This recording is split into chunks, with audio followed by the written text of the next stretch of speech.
አንዳንዴ ሳስበው ጠዋት ተነስተን አልጋ ማንጠፍ፣ በሳምንት አንዴ ቤቱን ቫኪዩም ማድረግ፣ አቧራ ማጽዳት ወይም ደግሞ ማታ ከስራ ደግሞ ስንገባ ያን የዋልንበት ልብስ አጣጥፎ ማስቀመጥ፣ ምግብ ማብሰል ለምን ይህን ያህል እንደሚያሰልችኝ አይገባኝም። ለመሆኑ ለምንድን ነው ሁልጊዜ እንደዚህ የሚያታክተን?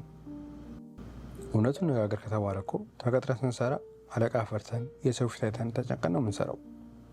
ምክንያቱም አእምሯችን ከገቢ ጋር ስለያያዘው ይህን ካደረግኩ ይከፈለኛል እጠቀማለሁ ስለምንል ቢደክመን እንለፋለን። የቤት ስራ ግን ወዲያውኑ የሚታይ የገንዘብ ክፍያ የለውም። ምንሰራ የማያውቅ ትርፉ ድካም ብቻ ነው ይመስላል። ለዛ ነው አእምሯችን ደሞዝ የሌለው ስራ ሲያይ መነጫነጭና መማኘት የሚጀምረው። ዛሬስ ደክሞኛል ነገ እንሰራዋለን ብለን ቀጠሮ እንይዛለን። ነገም የራሱ አዲስ ስራና አዲስ ድካም ይዞ ነው የሚመጣው።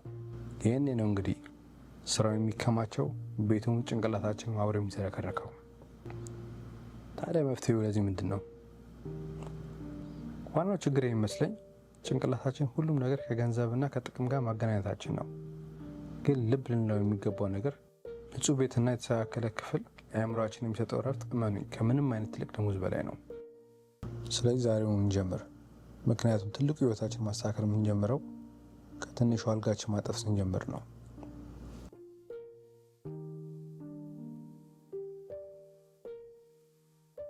አንዳንድ ህጻናት አሉ አይደል የቫኪዩም ድምጽ ምናምን የሚመቻቸው። የኔ ልጅ ግን ከማይመቻቸው ውስጥ ናት እና ምን እንደማደርግ አላውቅም። እኔ አሁን ቤት ለማጽዳት ግዴታ ሚኪን እየጠበቅኩኝ ካልሆነ በስተቀር ብቻዬ የሚሆን ነገር አይደለም። አትወደውም፣ በጣም ነው የሚረብሻት። ስማ ዳዳ can you say dada's name? Can you say dada dada?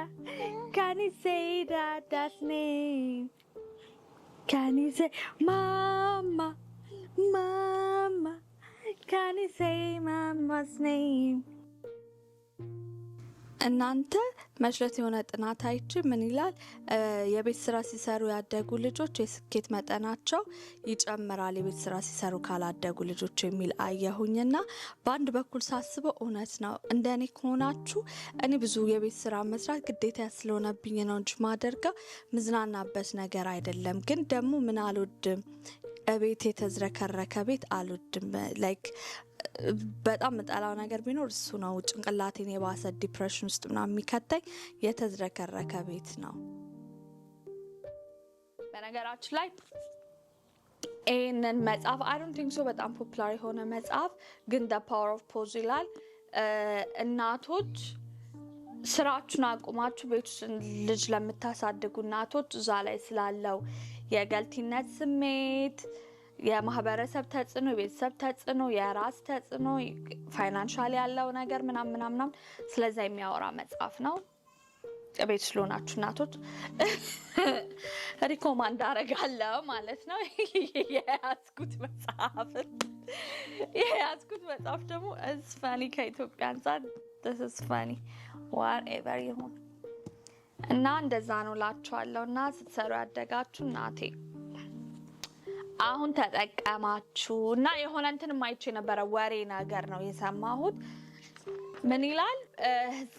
ቤት ውስጥ ሲሰሩ ያደጉ ልጆችና ሳይሰሩ ያደጉ ልጆች ትልቅ ከሆኑ በኋላ ሰክሰስ ሬታቸው ቤት ውስጥ ያሉት ልጆች ሳይሰሩ ያደጉት ልጆች ያንሳል። ሰክሰስ ሬታቸው ቤት ውስጥ ሲሰራ ካደጋ ልጆች ማለት ነው። ሁለተኛ ነገር ደግሞ ይሄ መጽሐፍ አልወለድ የሚለውን መጽሐፍ ታውቁታላችሁ አይደል? እሱ መጽሐፍ ደልሚቫ ነፍሷን ይማራት ደልሚቫ ከማረፏ በፊት ማለት ነው እሷ ይሄንን መብላት ጀመረች፣ ገነጣጠለችው። ከዛን ይሄው ሪምና ደግሞ አሁን በቃ ለያየች ፔጅ በፔጅ አረገች። ስማም ደግሞ ይሄ መጽሐፍ ማለት ነው እኔ ሰው ሃይፕ ሆኖ ሲያነበው ሳይ የዛሬ ኢትዮጵያ ያለሁኝ ነው የገዛሁት መጥቼ የነበረ። ከዛን ሰው ሃይፕ ሆኖ ይሄን መጽሐፍ ሲያነበው ሃይፑኛ አንብቤ ከዛን የመጀመሪያ ፔጁ ላይ ምንድነው ክርክር ከፈጣሪ ጋር መስሎኝ ለረጅም ጊዜ አላነበብኩትም ነበር። ይሄ ደግሞ ምንድነው ምናምን ነገር ብዬ አጻጻፍ ዘዴው ምን ልክ እንደለመድኩት አይነት ስላልነበረ ከዛን አይ ቲንክ ላስት ይር ሪምናን ይዤ ነው ማረጋው ሲጣፋኝ እስቲ ያላነበብኳቸው መጽሐፎች ካሉ ምናምን ነገር ብዬ ሳነበው as like በቃ እኔ ነኝ እዚህ መጽሐፍ ላይ ማለት ነው። ይሄን መጽሐፍ ያነበባችሁት እንዴ ይሄ እሙጓ ነው የሚለው በኢየሱስ ስም። የምን እሙጓ ነው ይሄ? እሙጓውንም ገነጠለችው ማለት ነው።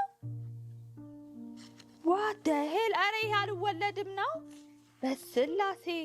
ያው በቃ አዲስ ኢትዮጵያ ስመጣ ገዛለሁ። ይሄንን ገዝቼ አስቀምጠዋለሁ። ቢኮዝ መጽሐፍ ኮሌክት ማድረግ ፈልጋለሁ፣ ኮሌክሽን እንዲኖረኝ። እሙጓንም ገንጥላብኛለች። አቤት ሪምና! የት አለ እሙጋውስ? ያው እዚህ ጋር ያው አንድ ፔጁን እሙጋውን ገንጥላብኝ እዚህ ጋር።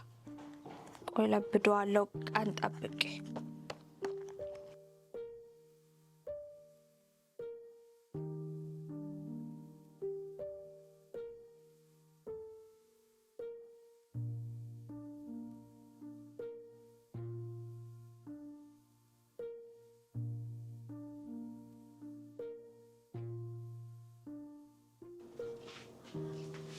ኦኬ ሩዝ በዶሮ የቱ ጋር ነው?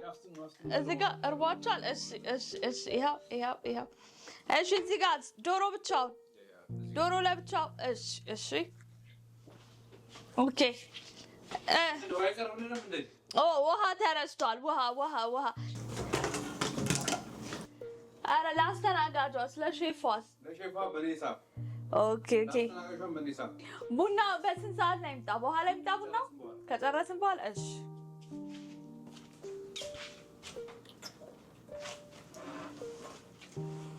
ለሼፉ የሳምንት ምግብ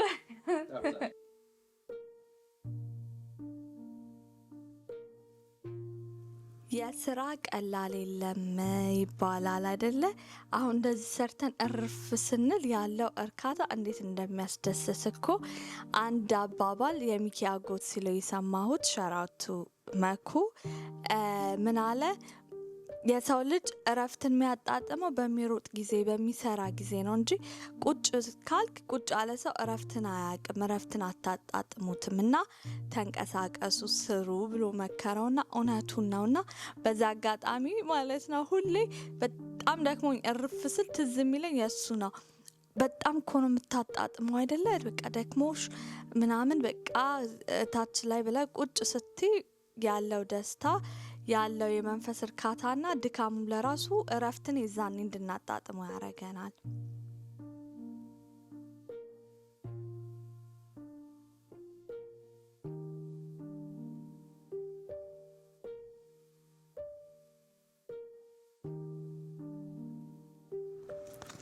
ዘንድሮ እኔና ሚኪ ኦብሰስድ የሆነው ነገር አኒሜ ሙቪ ነው። አኒሜ በቃ ተከትበናል። እናንተ ሰው ያለ ነገር አይደለም።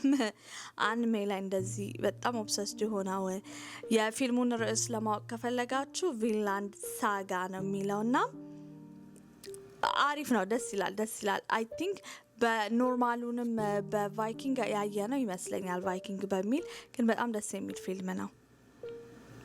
በጣም የሚያሳዝነው ነገር ደግሞ ማለት ነው እንደኛ የግጣማችሁ አንድ ፊልም ለመጨረስ አንድ ኤፒሶድ 3 ምናምን ሁላ የሚፈጅበት ጊዜ አለና ከልጅ ጋር እያረፍን ነው ፊልማችንን የምናየው እንላቸዋለን።